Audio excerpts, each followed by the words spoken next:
show. And today's subject is about women's sexual market value. Women's sexual market value is very similar to brand new cars. When women are young, um, they are equal to a, a brand new car. Now, let me try to explain what I mean by that.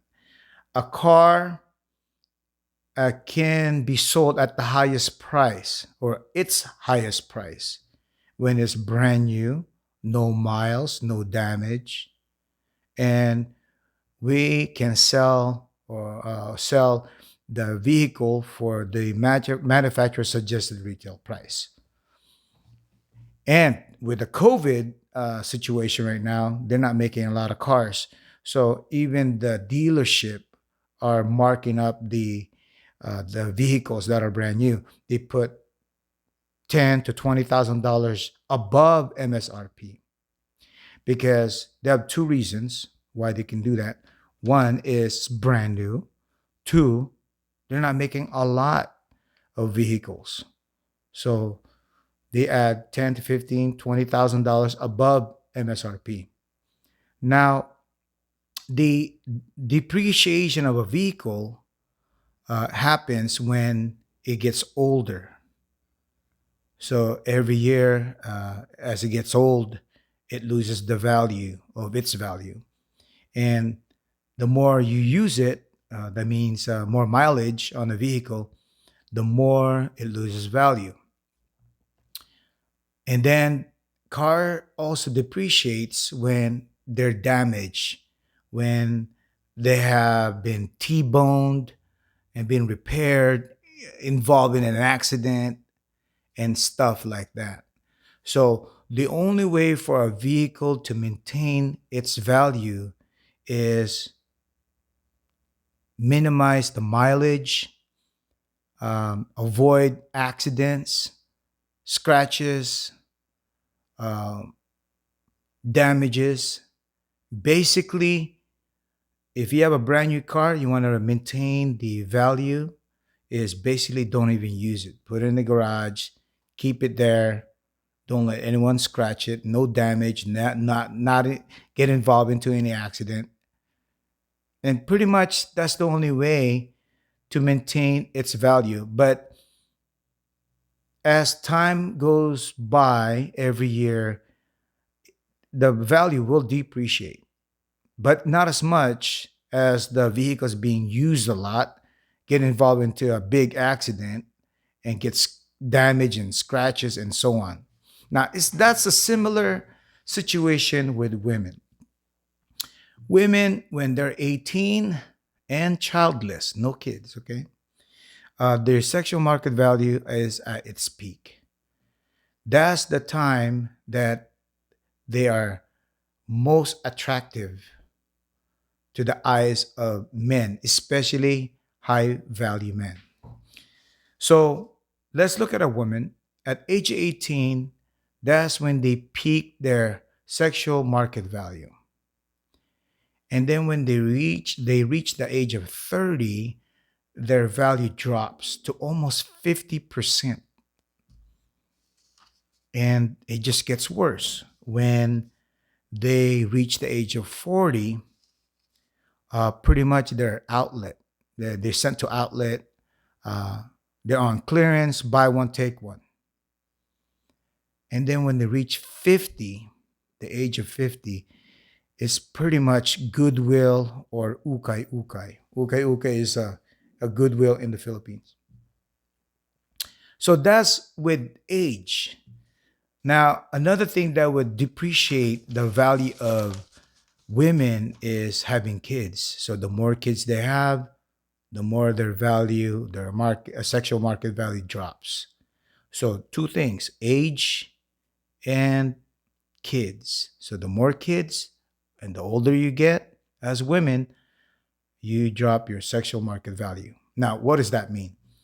What does that means when you're at age 40 and you're single and you have a bunch of kids, it's going to be hard for you to attract high value man, handsome, and high in demand.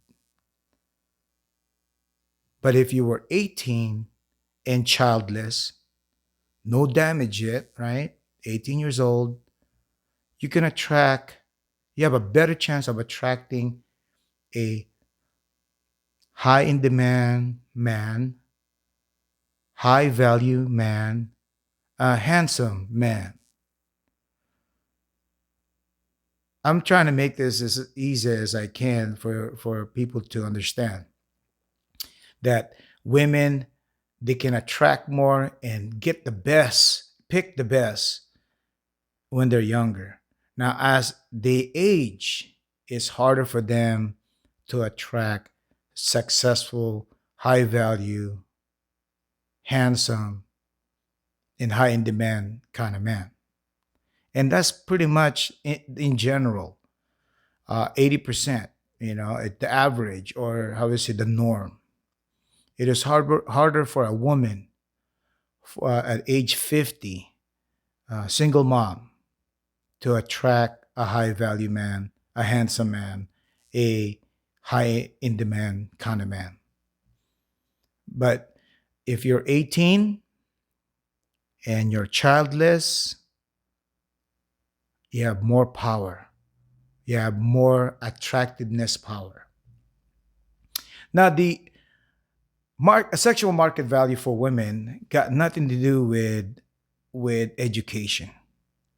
For example, a man has a choice, for example, of a doctor, a woman who's a doctor at age 50, and a woman who's 18 and no education. But the one at age 18 is so beautiful, okay, and childless. But the doctor who is 50 years old is not really that attractive, and she's a single mom. Now, a high value man, a high in demand, a handsome man, all roll into one, would tend to pick the 18-year-old with no education rather than picking the doctor who is 50 years old, not very attractive, and have a bunch of kids. And that would be the norm. Now, don't try to attack me because I am telling the truth. Just learn from this. So if you're a woman out there, you're 17, barely turning 18, listen to the stuff what I'm saying. So if you want the best man for yourself and you want to find the best man to have a family with and have a better life, a better outcome in your marriage, at age 18, that's when you start shopping, looking around, exposing yourself. What I mean, exposing meaning be around and be available for handsome, high in demand, high value man, so that you have a better chance of becoming together as a couple and building a family. Don't waste your beauty, your your uh, young age beauty to a man who is not even successful. Get pregnant by a man who's not even successful. And then later on, when everything turns to shit, when you're like 45 years old or 40 or 38, 35, now you guys break up because he's not able to sustain providing for the family. So now you end up working as a single older woman. Now you want to, now you learn your lesson. Now you want to be with a handsome, successful, high value, high in demand kind of man. Well, it's a little bit harder when you are down 40 points. It's harder to win in any games. If you're down 40 points and you got 5 minutes to play, it's pretty much hard to do. You can't win like that. You got to do it from the beginning. All right, guys. So I'm gonna cut it short right now. Um, I hope this would be a good lesson for the younger women out there to start thinking about their options in life. If you want the best man you can get for yourself and build a family, start when you're still young and childless. Don't do it when you're older with a bunch of kids from a bunch of different men.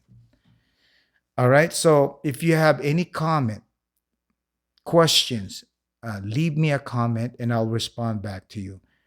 Now, I don't want to hear or read any insults because you're not going to get better in life by doing that. Think about what I'm saying and ask me something that would help you to change your life and let me help you guide you to a better life. Now, if you're doing well out there right now, then so be it and good for you.